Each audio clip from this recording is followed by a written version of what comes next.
तो चलो यासिन मस्ताना सो मेरा और इनका बहुत बहुत स्वागत है, हार्दिक हार्दिक अभिनंदन है।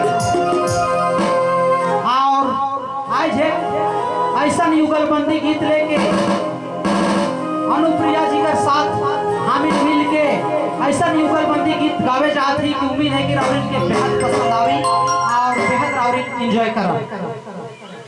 तो चलो शुरू करा।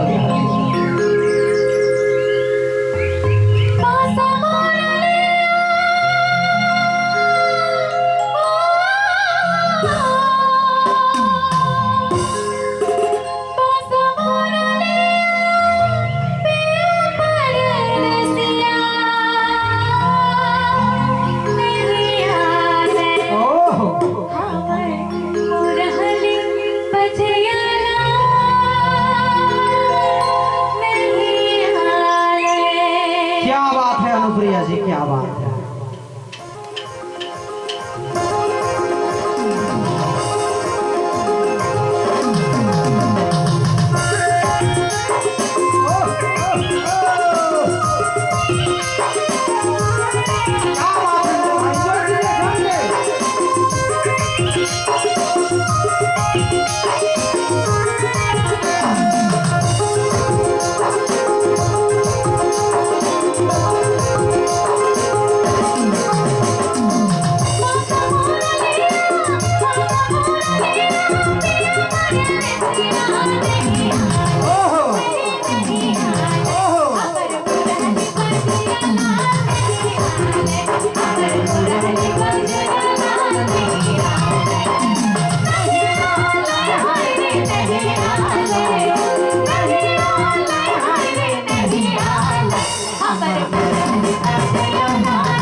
ऐसे तो